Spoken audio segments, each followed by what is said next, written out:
Run.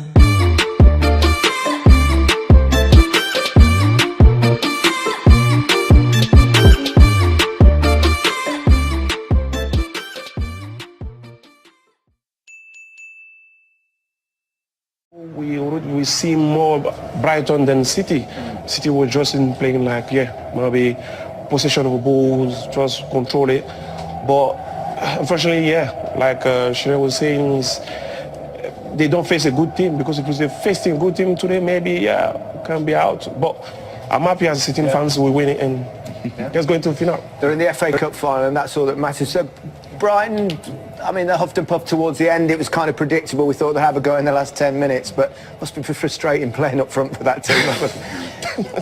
I mean, you can see by the reaction of the Brighton fans that they're very proud of their team, don't get me wrong, but watching them, I just feel like they've missed an opportunity here, because I think I've never seen City so poor and so kind of sloppy in certain parts of their game, and I just think if they would have gambled a little bit more, especially in that second half, they might, be going into extra time, they might have nicked a win, who knows. So, well, it seems like about 3 months ago that Manchester City scored the goal in this game, but what did you make of that goal, Shearer? It was a wonderful cross and a very good finish from Jesus. Gets himself into the right position, because he knows when this guy gets the ball, he does that. Put it into the danger area, and you have to get on the end of it as a forward, and he did that, and that was one of, as I said, I think only 2 bits of quality in this game, and that was certainly one of them. Good ball, good finish. And that proved to be the only goal of the game. Let's hear from Raheem Sterling. He's with Dan Walker. Thank you, Gary. Congratulations, Raheem, on your way to the FA Cup final. But Brighton really made you work for that today, didn't they? Yeah, they played brilliant. They caused us problems from set pieces, but also stayed in the game for long periods of time. But it shows the spirit that we have to hold on in such a difficult game and get through it. At what point do you and your fellow Manchester City players think about what you could achieve over these next few weeks? Some huge games to come.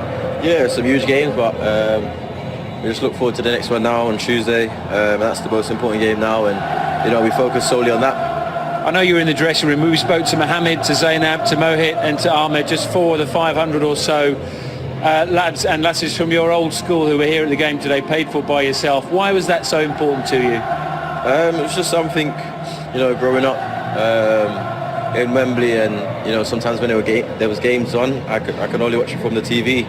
Never was able to actually step foot in the stadium until I was given a free ticket, and that was a turning point in my life, and I got to see the FA Cup final between Chelsea and United, and I knew there would be a lot of kids that don't get a lot of opportunities to come in, so I thought it would be spectacular to make them come see a game, and they all live 5 minutes away. I hope you get a chance to watch it back, because they were so appreciative of your generosity and really wanted to thank you for what you've done for them.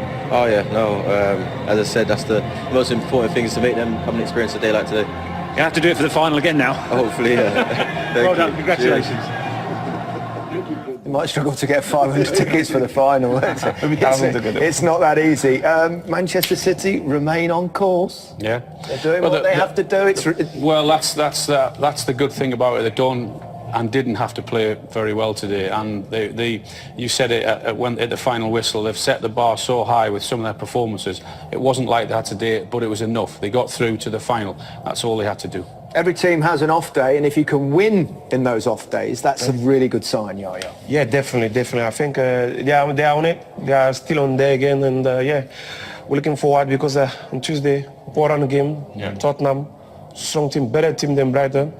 Of course, better quality of player, they have it more, and it's gonna be a massive game on Tuesday.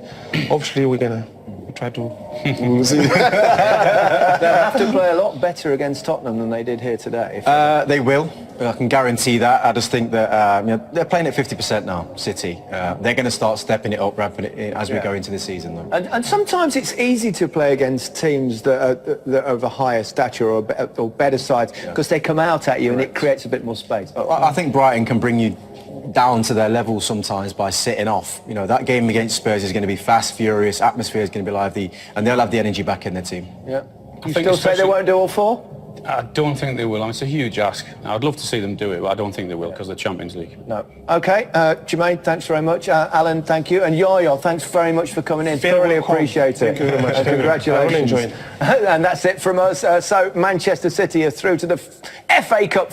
Hard work, wasn't it?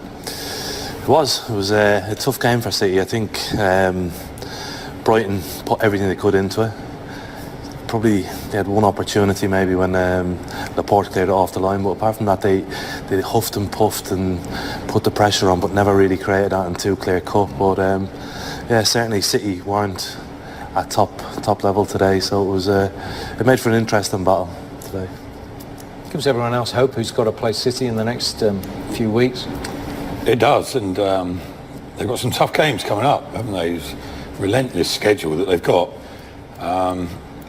And you know, I think Brighton have shown, as have other teams on occasion before, that if you are brave and you do it in a structured way, you can take the game to them in your own manner. Brighton were quite direct. Nothing wrong with that. Don't make apologies for it. Man City are not particularly comfortable at set pieces. They tried to exploit that, did Brighton, but Man City stood up well to the task, really. You know, it was a competent display. They weren't anywhere near their best by any stretch of the imagination, but they you always felt the game was within their grasp, didn't you? Ederson hardly touched the ball there, not with his hands anyway. He was dillying and dallying at the end. They would have ball at his feet. Unbelievable. 3 minutes to go and he's popping around his own penalty box. But Brighton had a real charge at it. Well done to them. But you know, it always felt that Man City were just going to do enough. But does it say anything that Pep Guardiola made 7 changes to this side? And bearing in mind the relentless nature, as we've said, of how many games they've got and how many crucial games, you can't expect them to perform when you're changing personnel all the time. Yeah, I don't really see a player who played badly today. You know, they all played okay and they all done their job. But I think with City, when you take Sané out or Mahrez to work side alongside Sterling, you've got that pace on the wings where you can counter-attack really quickly. And today with Bernardo Silva there, Gundogan, De Bruyne and David Silva, all pretty similar players, you know, so you needed that person to run in behind. They didn't have it, but it was a different type of performance probably from today. They wanted to try and keep it, but they changed the team around and they're still winning games. So and scoring brilliant goals like this.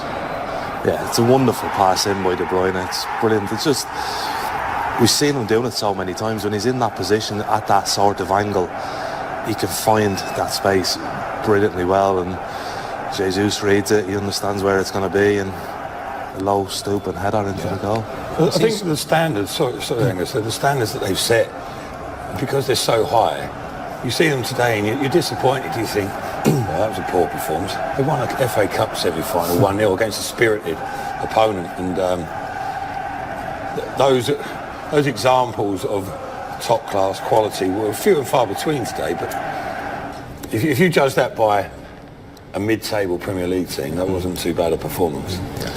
They looked like they had another gear in them. If Brighton had scored, they looked like they would have just kicked on again and just gone. So they'd done enough today. I think over the whole course of the game, I think they deserved to win, and if needed, they had more in the tank to go again. Well, let's hear from their match winner on the day, Gabriel Jesus. Tuesday Tottenham, Sunday Palace away, then Wednesday Tottenham at home, Saturday Tottenham home, and then United Wednesday. Yeah, it's an incredible run of games they've got. It's people want to know all the time. People keep asking the question: can they win the 4 trophies?